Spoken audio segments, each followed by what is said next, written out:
આજે cyber crime police station ખાતે બીએનએસની કલમ 308(5), 308(4), 351(2), 356(3), 61 અને આઈટી એક્ટની કલમ 66E, 67 મુજબ એક ગુનો દાખલ કરવામાં આવેલ છે. આ ગુનાની હકીકત એવી છે કે એમાં ફરિયાદીના ક્લિનિકમાં એક કમલ નાઢા, જે પોતે પણ બીએએમએસ ડૉક્ટર છે, એના દ્વારા એક બલ્બ હોલ્ડરના રૂપમાં સ્પાઈ કેમેરો ફિટ કરવામાં આવેલ હતો અને તેઓના અંગત પળોના ફૂટેજ રેકોર્ડ કરી અમુક મીડિયા કર્મીઓ સાથે શેર કરી અને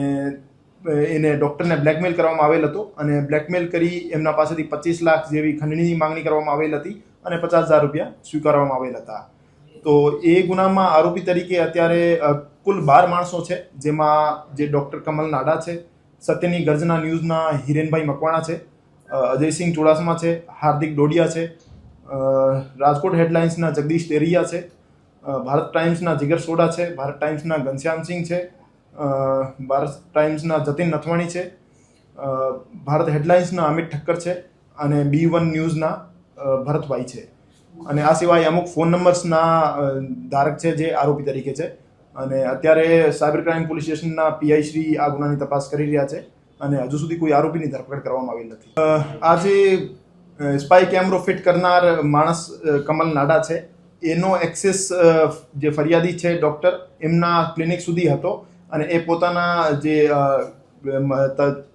મરીજ છે એ એના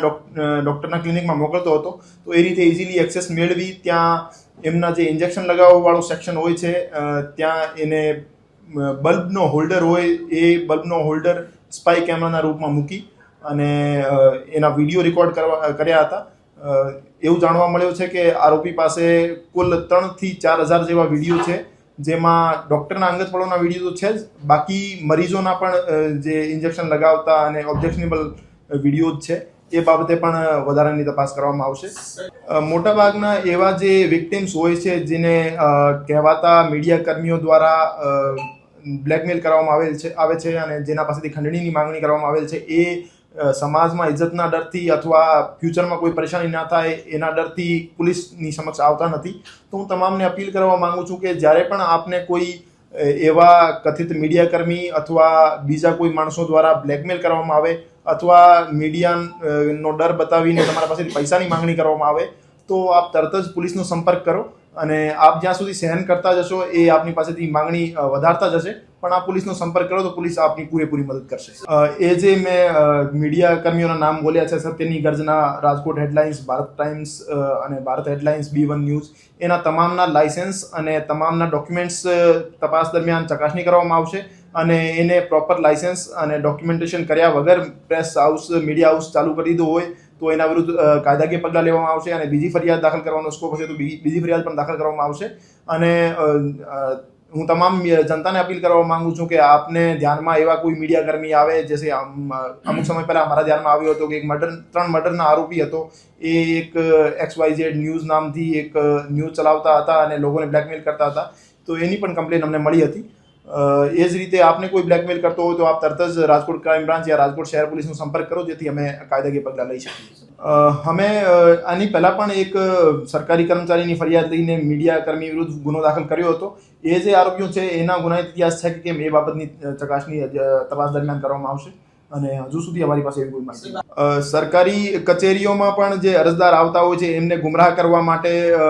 એ જે કહેવાતા પત્રકાર છે એ કુખ્યાત છે. તો હું તમામ સરકારી કચેરીઓમાં જે એવા પત્રકાર લોકોને, માણસોને અથવા સરકારી અધિકારીઓને બ્લેકમેલ કરતા હોય, હેરાન કરતા હોય, એને પણ તરત જ પોલીસનો સંપર્ક કરવા માટે હું અપીલ કરું છું. અને કોઈ આરટીઆઈના નામે પણ એમને બ્લેકમેલ કરતો હોય અથવા મીડિયાના નામે પણ બ્લેકમેલ કરતો હોય અથવા ખંડણીની માંગણી કરતો હોય તો આપ તરત જ પોલીસનો સંપર્ક કરો. અને જે આપે પૂછ્યો, જૂન 2024થી આ દિન સુધી ફરિયાદીને લગાતાર ધાક ધમકી અને એક્સટોર્શનની એમની ડિમાન્ડ ચાલુ હતી અને 25 લાખ રૂપિયાની માંગણી એમના પાસેથી કરવામાં આવેલ હતી. અને એ વિડીયો જે છે 2023ના આજુબાજુમાં રેકોર્ડ થયેલા છે અને એના પછી એને મીડિયા કર્મીઓ સાથે શેર કરી અને ડૉક્ટરને બ્લેકમેલ કરવાનું શરૂ કર્યું હતું. હજુ સુધી પોલીસ પાસે એવી કોઈ માહિતી નથી કે મીડિયા જે વિડીયો છે વિડીયોને કોઈ બીજા પ્લેટફોર્મ ઉપર શેર કર્યા હોય અથવા વેચ્યા હોય, પણ તપાસ દરમિયાન એવું કોઈ સામે આવશે તો એમાં યોગ્ય કલમો જે સર્ક્યુલેશનની લાગતી હશે એ પણ ઇન્વોક કરવામાં આવશે અને કડક પગલાં લેવામાં. પ્રથમ દ્રષ્ટિએ એવું જાણવા મળ્યું છે કે જે આરોપી કમલ લાડા છે એ જે